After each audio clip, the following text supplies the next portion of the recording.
Hey guys, JHub here, bringing you another episode of MOAB on every map, and today's map is Carbon. Now, the setup I'm using is the M4A1 silenced red dot. I'm using the MP9 silence as my secondary, Simtex, Portable Radar, Scavenger Pro, Quick Draw Pro, and Dead Silent Pro. Now, that's the only 3 perks I'll be using this game, due to the fact of I'm playing Drop Zone. Now, Drop Zone has probably got to be one of the hardest game modes to get a MOAB on, because you don't even have support, maybe for UAVs and stuff, assault to keep air support over you, to keep you covered, or even the specialist, the one type of package that helps you survive longer. You basically go in with 3 perks and that's it.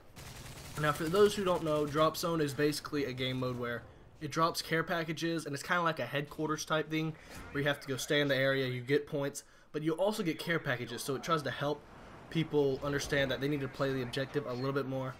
In this game, I actually play the objective a good bit, but we still come out with a loss. But I really did not expect to get a MOAB on this map and mode specifically. Carbon, I've been having such a bad problem with, worse than I had with Interchange. Many times I keep getting a 23, and either the game ends or the spawn system decides to just dump people on me, and I get so aggravated that typically now when Carbon comes up, I try to skip it, even if it's like Outpost or Downturn on the other map. I really do want to skip it, but I managed to get a MOAB on this map, which kind of threw me for a loop. I was aiming for it after the first like 2 minutes. I cut that out because it was kind of campyish gameplay, but for about the first minute to 2 minutes, I was taking it slowly, actually trying to get a MOAB, and then I found myself getting the 7 or 8 kills, but I got killed immediately because I wasn't paying attention. So I slowed things down even more, and it came out to where I did get the MOAB, but I played a little bit more campy. But I did try to play the objective. I believe there was 3 times in which that I actually was there when my teammates weren't. But during this game, it seemed like the drop zone was going wherever the enemies were. It never seemed like it wanted to spawn near my teammates, and I kept finding myself having to run across the map in order to get there. But even some part of this gameplay, you're going to see I'm up in one of the buildings, and the drop zone spawns on the other side of me, and it's already lit up orange because it's spawned where they were, which it kind of aggravates me. You would think that it would try to spawn in a location away from everybody. I do understand that the map is kind of clustered because it's small and there are a lot of people on it, but you think that it would somehow manage to stay away. Now, the reason I'm making this episode is because this was my 50th MOAB. I wasn't expecting this. Like I said before, it was one of the hardest things I've ever had to do. No help from Killstreaks, and it was just unbelievable. But I mean, there are ways you can do this if you want to get a MOAB in Drop Zone.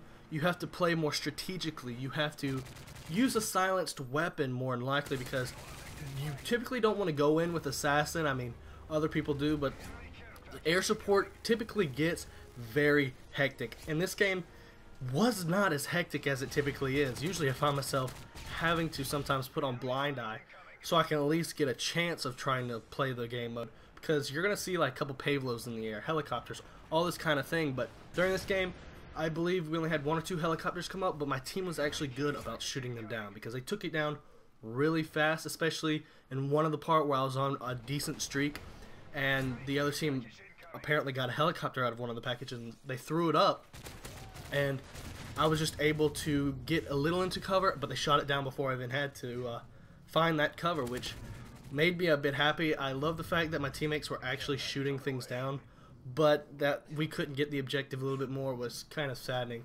As you just saw, I was the one who initiated that. There was 2 people on the objective when I got there. I killed them both, and then I tried to get it to where we were getting the points. Then as my teammates arrived, I slowly pulled back and then tried to defend them. I pull off a triple kill, and I even block another guy from coming. But in the end, we do lose this game by a good 1,500 points.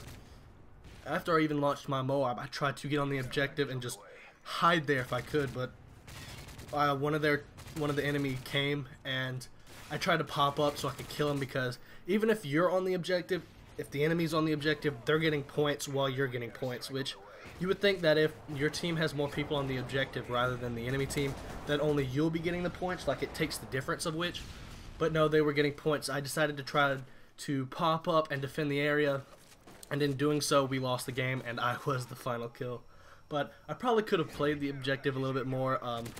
I'm not that kind of an objective player. I mean, In some cases, when I see that we're really losing and I really want to win, I will play the objective and I will care less about my KDR. But in this mode, I was on a heavy streak.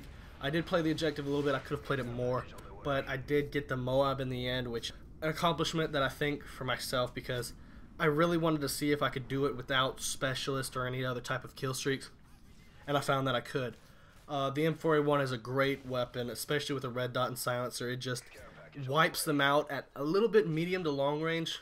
Close up, it's not as good because I guess the fire rate equipped with the silencer kind of nerfs the damage a little bit, but I like the M4A1 a lot. It's one of my preferred weapons to use. Hope y'all guys enjoyed this. Make sure to subscribe if you haven't already. Other than that, peace out.